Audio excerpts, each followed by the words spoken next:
नमस्कार दोस्तों, second semester की प्रथम ऑनलाइन क्लास में आप सभी का स्वागत है। दोस्तों, फर्स्ट सेमेस्टर में एसएसटी की यूनिट में हमने लास्ट जो टॉपिक था हिस्ट्री का, जैन धर्म और बौद्ध धर्म, उसके बाद जो नेक्स्ट टॉपिक आता है वो आपका सेकंड सेमेस्टर के सिलेबस का हिस्सा है और आज हम वहीं से प्रारंभ करते हैं।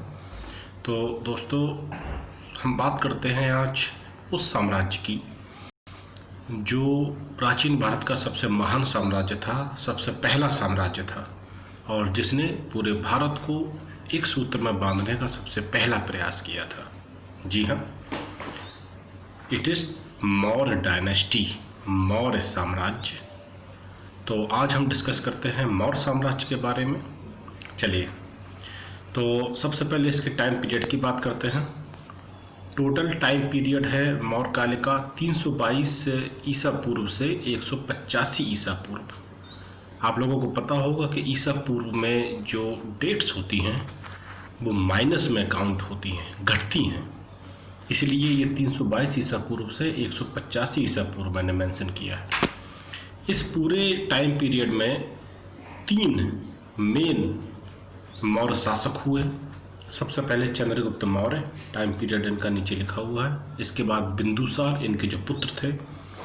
फिर इसके बाद बिंदुसार के पुत्र अशोक, और अशोक की मृत्यु के बाद मौर्य साम्राज्य का पतन होने लगा और कई छोटे छोटे राजा आए जिसमें कुणाल, दशरथ, संप्रति एटसेट्रा प्रमुख थे। और सबसे लास्ट जो मौर्य शासक हुए जिनका नाम था बृहद्रथ, इन्होंने 185 ईसा पूर्व तक शासन किया। 185 ईसा पूर्व में इनके ब्राह्मण सेनापति पुष्यमित्र शुंग ने इनका वध कर दिया और इस तरह से मौर्य वंश का अंत हो गया। तो ये टाइम पीरियड और इसके मेन शासक। अब हम पर्टिकुलर शासकों की बात करेंगे पॉइंट बाय पॉइंट। सबसे पहले कुछ मौर्य काल के बारे में समझ लीजिए।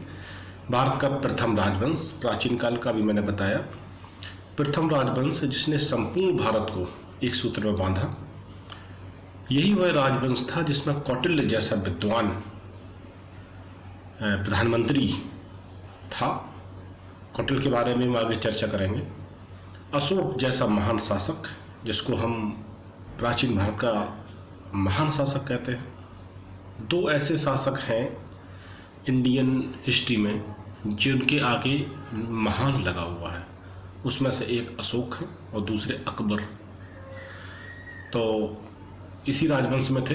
नेक्स्ट, विदेशों में प्रचारक भेजने वाला पहला राजवंश मौर्य।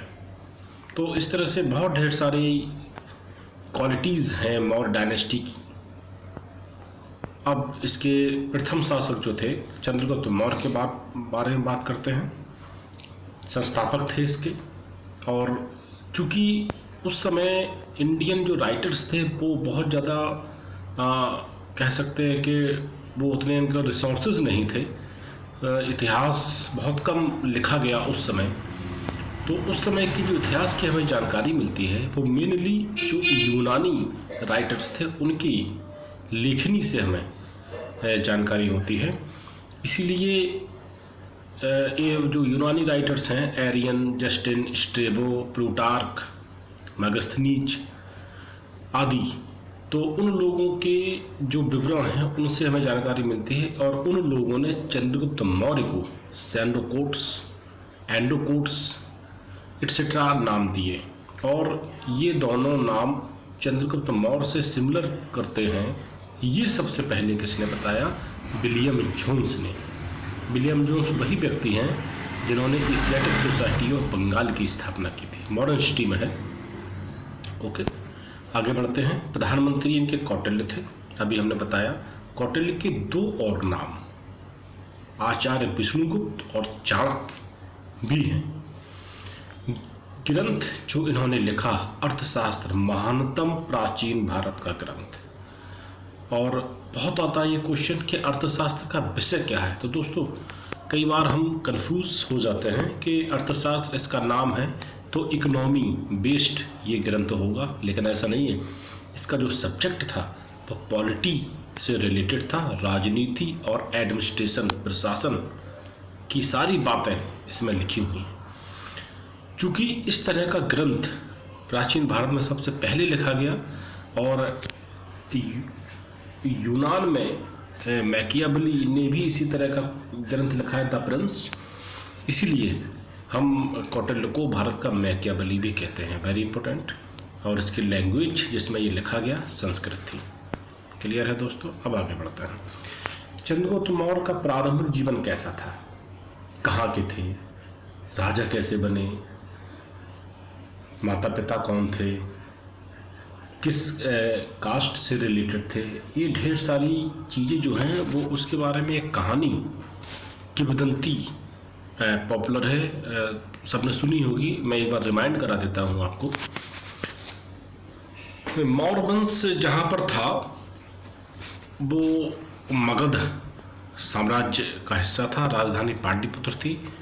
मगध में मगध वंश के संस्थापक राजा नंद थे, महापद्म नंद, और उनके मृत्यु के बाद उनके पुत्र धनानंद का शासन था। ऐसा माना जाता है कि जो धनानंद थे वो एक अनपॉपुलर राजा थे, बहुत ज़्यादा लोग उनको पसंद नहीं करते थे, घमंडी और दम्भी टाइप के ये राजा थे। अपने दरबारियों के साथ भी कभी कभी मिसबिहेव किया करते थे, और उन्हीं दरबारियों में एक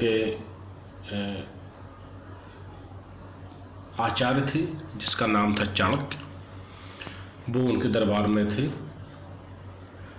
किसी बात पर धनानंद और चाणक्य की मनमुटाव हो गया और धनानंद ने गुस्से में चाणक्य को अपमानित किया और उनको राज्य से बाहर जाने का आदेश दे दिया।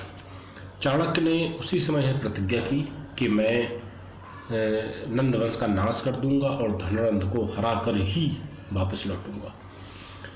चले जा रहे थे, रास्ते में एक जंगल में कुछ लड़के एक खेल खेल रहे थे जिसमें एक बालक राजा बना हुआ था और उसके जो मित्र थे वो फरियादी बने हुए थे। बारी बारी से उनके पास अपनी प्रॉब्लम्स ला रहे थे, और वो बालक जो एज अ राजा बना हुआ था वो बड़ी ही कुशलता से और योग्यता से, सूझबूझ से उन प्रॉब्लम्स का समाधान कर रहा था। तो चाणक्य ने कुछ देर तक उसको देखा और वो समझ गया कि इस बालक में राजा बनने के पर्याप्त गुण हैं, और इससे प्रभावित होकर उस बालक को चंद्रगुप्त ने अपने साथ ले लिया और उसको शिक्षा दीक्षा, अस्त्र शस्त्र, सारी बातों की शिक्षा दी, और यही बालक आगे चलकर चंद्रगुप्त मौर्य के नाम से फेमस हुआ। और एक सेना बनाकर चाणक्य ने चंद्रगुप्त मौर्य की सहायता से नंद वंश का नाश किया और मगध में मौर्य वंश की स्थापना करने में अपना सहयोग दिया। तो ये वो कहानी जो चंद्रगुप्त मौर्य के प्रारंभिक जीवन से जुड़ी हुई है। आगे बढ़ते हैं। उपलब्धियां, चंद्रगुप्त ने कौन कौन सी उपलब्धियां हासिल की। सबसे पहला उत्तर पश्चिम भारत की विजय। उत्तर पश्चिम भारत को आप इमेजिन करिए, यानी कि जहाँ पर आज पाकिस्तान है, अफगानिस्तान है, काबुल, कंधार, ये जो एरिया है यही उस समय उत्तर पश्चिम भारत हुआ करते थे और भारत का हिस्सा थे।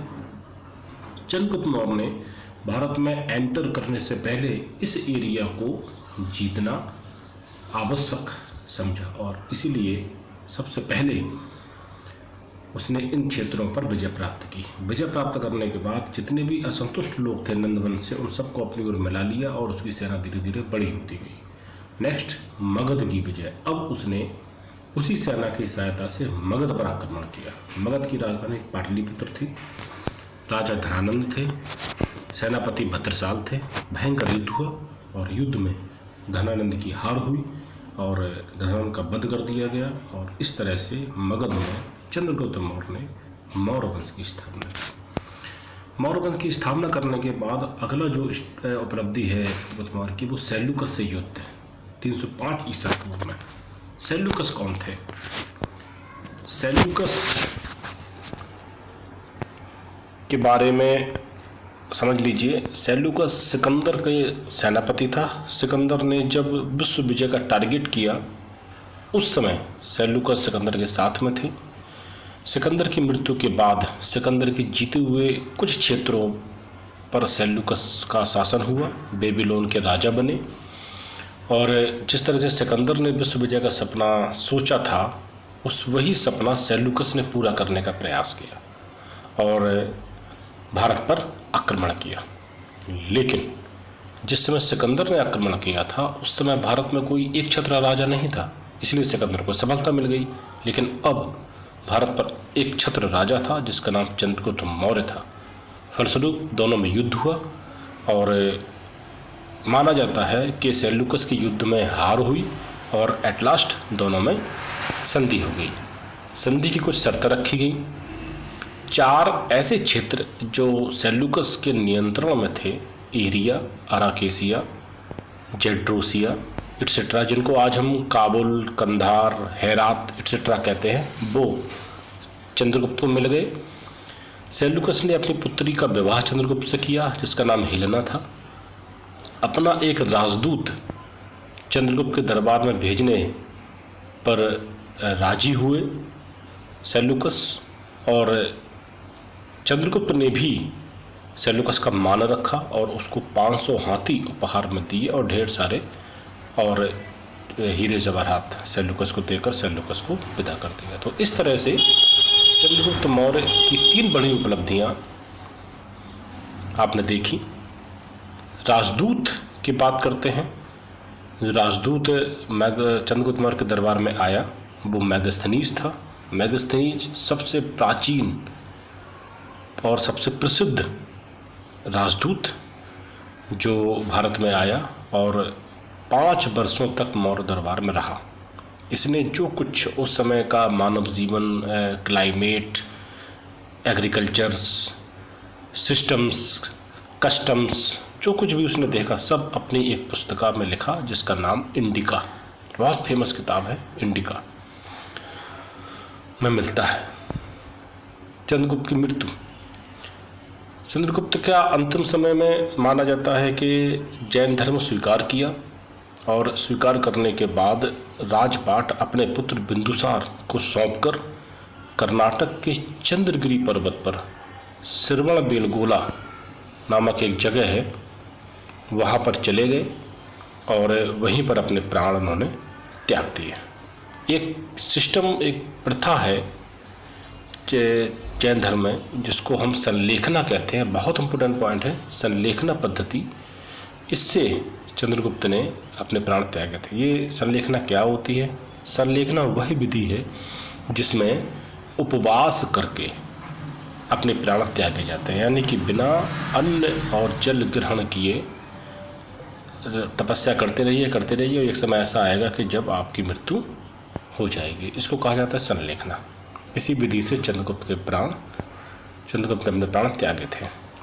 क्लियर है दोस्तों? ये चंद्रगुप्त मौर्य। इसके बाद इनके पुत्र बिंदुसार शासक बने। जिस तरह से चंद्रगुप्त को यूनानी लेखकों ने अलग तरह के नाम दिए, उसी तरह से बिंदुसार को भी अलग तरह के नाम दिए और इनको अमित्र चेट्स या अमित्र घात कहा जाता है।